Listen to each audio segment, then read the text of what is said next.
ഇറാന്റെ ആണവ കേന്ദ്രങ്ങൾ തകർക്കാനും അതുവഴി ഗസ യുദ്ധത്തിന്റെ വലിയ വിജയമായി ആഘോഷിക്കാനും നെതന്യാഹു പദ്ധതിയിടുന്നു. അമേരിക്കയുടെ സഹായമുണ്ടെങ്കിൽ മാത്രം നടപ്പിലാകുന്ന ഈ പദ്ധതിക്ക് ട്രംപ് ഉടക്കിടുന്നു. ഭീഷണിക്ക് വഴങ്ങാതെ ചർച്ചക്കുണ്ടെങ്കിൽ വരൂ എന്ന് ഇറാൻ പറയുന്ന സ്ഥലങ്ങളിൽ ചർച്ചകൾ പുരോഗമിക്കുന്നു.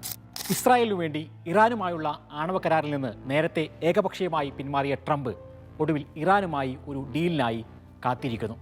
ഈ കളിയിൽ അന്തിമമായി വിജയിക്കുക ആരുടെ തന്ത്രങ്ങളാണ്? ഇസ്രായേലിൻ്റെയോ ഇറാൻ്റെയോ? നോക്കാം. ദേശാന്തരത്തിലേക്ക് സ്വാഗതം.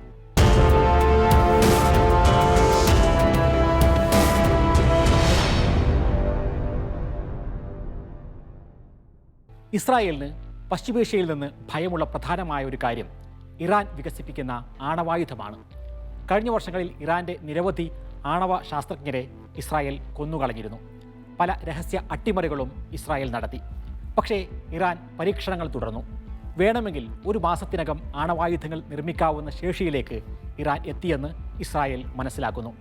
ഇസ്രായേലിൻ്റെ കയ്യിലുള്ള ഏത് ബോംബുകൾ ഉപയോഗിച്ച് ആക്രമണം നടത്തിയാലും ഇറാനിയൻ ആണവ കേന്ദ്രങ്ങൾക്ക് കാര്യമായ നാശനഷ്ടങ്ങൾ വരുത്താൻ കഴിയില്ല എന്ന് അമേരിക്കൻ രഹസ്യാന്വേഷണ വിഭാഗം ഇസ്രായേലിനെ അറിയിച്ചിട്ടുണ്ട്. അമേരിക്കയുടെ ഏറ്റവും വലിയ ബോംബ് 30,000 പൗണ്ട് ഭാരമുള്ള ബങ്കർ ബസ്റ്റർ ഇതിനു വേണം എന്നാണ് ഇസ്രായേൽ ആവശ്യപ്പെട്ടത്. പർവ്വതങ്ങൾക്കടിയിൽ ഇറാൻ സജ്ജമാക്കിയ അണ്ടർഗ്രൗണ്ട് മിസൈൽ സിറ്റി തരിപ്പണമാക്കണമെങ്കിൽ ചുരുങ്ങിയത് ഈ ആയുധമെങ്കിലും വേണം. മെയ് മാസത്തിൽ ഇത്തരമൊരു ആക്രമണം നടത്താൻ നെതന്യാഹു പ്ലാനിട്ടു. അതിന് അമേരിക്കയുടെ സഹായം തേടി. ഇറാനെതിരെ ഒരു യുദ്ധം തുടങ്ങാൻ അമേരിക്കക്ക് ഗൾഫ് രാജ്യങ്ങളുടെ പിന്തുണ പ്രധാനമാണ്. ഗൾഫ് രാജ്യങ്ങളിലുള്ള സൈനിക ബേസുകൾ ഉപയോഗിക്കാൻ പക്ഷേ ആരും മൂളിയില്ല. പിന്നെ ഇറാനെ ആക്രമിക്കാൻ അമേരിക്കക്ക് കഴിയുക ഇന്ത്യൻ മഹാസമുദ്രത്തിലെ ഒരു ദ്വീപായ ഡീഗോ ഗാസിയയിലെ US താവളമാണ്. ഇവിടേക്ക് ഇറാന്റെ ഭൂഗർഭ ആണവ പദ്ധതി നശിപ്പിക്കുന്നതിനാവശ്യമായ 30,000 പൗണ്ട് ബോംബുകൾ വഹിക്കാൻ ശേഷിയുള്ള 1/2 ഡസനോളം B-2 ബോംബറുകൾ അമേരിക്ക അയച്ചു. ഇസ്രായേലിലേക്ക് കൂടുതൽ യുദ്ധവിമാനങ്ങളും അയച്ചു. ട്രംപ് ഭരണകൂടത്തിലെ ഉന്നതർ ഇസ്രായേലിനൊപ്പം ചേർന്ന് ഇറാനെതിരെ യുദ്ധം ചെയ്തതിനെ പ്രോത്സാഹിപ്പിച്ചുകൊണ്ടേയിരുന്നു.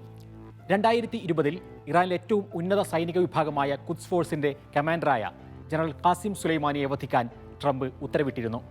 കഴിഞ്ഞ വർഷത്തെ US പ്രസിഡന്റ് തെരഞ്ഞെടുപ്പ് പ്രചാരണ വേളയിൽ ട്രംപിനെ വധിക്കാൻ ഇറാൻ രഹസ്യമായി ചാവേറുകളെ നിശ്ചയിച്ചെന്ന പ്രചാരണവും സയനിസ്റ്റ് ലോബി കൊഴുപ്പിച്ചു. പക്ഷേ പെട്ടെന്നാണ് കാര്യങ്ങൾ മാറിമറിയുന്നത്. ഏപ്രിൽ ആദ്യവാരത്തിൽ നടന്ന നിർണായകമായ മീറ്റിംഗിൽ US നാഷണൽ ഇന്റലിജൻസ് ഡയറക്ടർ തുളസി ഗബാർഡ് ഒരു കാര്യം പ്രഖ്യാപിച്ചു.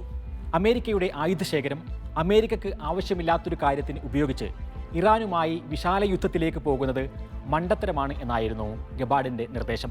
White House chief of staff Susie Wiles, പ്രതിരോധ secretary Pete Hegseth, vice president JD Vance എന്നിവരെല്ലാം ഇത് ശരിയാണെന്ന് വിലയിരുത്തി.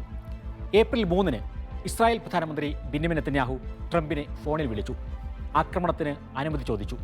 പക്ഷേ മറുപടി ഫോണിലൂടെ പറയാൻ ആഗ്രഹിക്കുന്നില്ല എന്നും നേരിട്ട് വൈറ്റ് ഹൗസിലേക്ക് വരാമെന്നും ട്രംപ് പറഞ്ഞു. ഏപ്രിൽ 7-ന് നെതന്യാഹു വാഷിംഗ്ടണിലേക്ക് പറന്നു. ട്രംപിന്റെ ടാരിഫുകൾക്കെതിരെ പ്രതികരിക്കാനാണ് നെതന്യാഹു പോകുന്നത് എന്ന വാർത്ത ഇസ്രായേൽ സൃഷ്ടിച്ചു. ഇറാനുമായി ആക്രമണത്തിനല്ല, ചർച്ചയ്ക്കാണ് US ഉദ്ദേശിക്കുന്നത് എന്ന് ട്രംപ് നെതന്യാഹുവിനെ നേരിട്ട് അറിയിച്ചു. നെതന്യാഹു വൈറ്റ് ഹൗസിലായിരിക്കുമ്പോൾ തന്നെ ട്രംപ് ഇറാനുമായുള്ള ചർച്ചകൾ പരസ്യമായി പ്രഖ്യാപിക്കുകയും ചെയ്തു. ഇറാൻ ഡീലിന് തയ്യാറാകണമെന്നും ഇല്ലെങ്കിൽ ഇതുവരെ കാണാത്ത ആയുധം കൊണ്ട് ബോംബിട്ട് തകർക്കും എന്നുമൊക്കെ ട്രംപ് പുറമെ പ്രഖ്യാപിച്ചു. ഇറാൻ പരമോന്നത നേതാവ് ആയത്തുള്ള അലി ഖാംനായി തന്നെ അമേരിക്കക്ക് മറുപടി നൽകി. തങ്ങളെ ആക്രമിച്ചാൽ ആണവായുധങ്ങൾ സ്വന്തമാക്കുകയല്ലാതെ മറ്റ് മാർഗങ്ങൾ ഉണ്ടാകില്ല എന്നായിരുന്നു ഇറാന്റെ മറുപടി. അണ്ടർഗ്രൗണ്ട് മിസൈൽ സിറ്റിയെക്കുറിച്ച് സൂചിപ്പിച്ച് ഇറാന്റെ പ്രത്യേക സേനയായ IRGCയുടെ ട്വിറ്ററിൽ "വി ആർ റെഡി" എന്ന പ്രതികരണവും വന്നു. തുടർന്നാണ് ഇറാൻ തന്നെ പറഞ്ഞ ഇടത്ത് അഥവാ ഒമാനിൽ ചർച്ചയ്ക്കിരിക്കാൻ US തയ്യാറായത്. ഇറാൻ വിദേശകാര്യമന്ത്രി അബ്ബാസ് അറാക്ചിയും ട്രംപിന്റെ മിഡിൽ ഈസ്റ്റ് പ്രതിനിധി സ്റ്റീവ് വിറ്റ്കോഫും മധ്യസ്ഥനായി ഒമാൻ വിദേശകാര്യമന്ത്രി Sayyid Badr bin Hamad Al ബുസൈദിയും ചർച്ചയുടെ ഭാഗമായി. ഒമാന് ശേഷം ഇറ്റലിയുടെ തലസ്ഥാനമായ റോമിൽ 2ാം ഘട്ട ചർച്ച നടന്നു. ഇനി അടുത്ത ദിവസം മസ്കത്തിൽ സുപ്രധാനമായ 3ാം ഘട്ട ചർച്ച നടക്കുകയാണ്. ചർച്ചകളെ ആണവായുധങ്ങളിൽ കേന്ദ്രീകരിക്കാൻ ഇറാന് കഴിയുന്നു എന്നുള്ളതാണ് ഏറ്റവും പ്രധാനം. ഹിസ്ബുള്ള, ഹമാസ്, ഹൂത്തികൾ തുടങ്ങിയവ ഇറാന്റെ പ്രോക്സികളാണെന്നും അവരുടെ ആക്രമണം നിർത്തിവെക്കണമെന്നൊക്കെ പറയാൻ അമേരിക്ക തുനിഞ്ഞെങ്കിലും അവരുമായി തങ്ങൾക്ക് ബന്ധമില്ല എന്ന തരത്തിൽ ഖാംനായി നടത്തിയ പ്രസ്താവന വലിയ ചർച്ചയായി.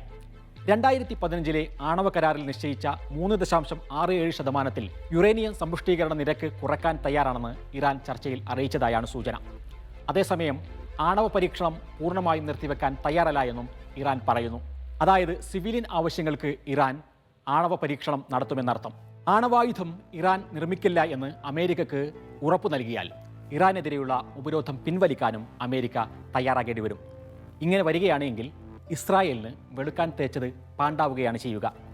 മൂന്നാം ഘട്ട ചർച്ചയ്ക്ക് ശേഷം പുറത്തുവരുന്ന റിസൾട്ട് എന്താണെന്ന് വളരെ പ്രധാനമാണ്. കാത്തിരിക്കാം.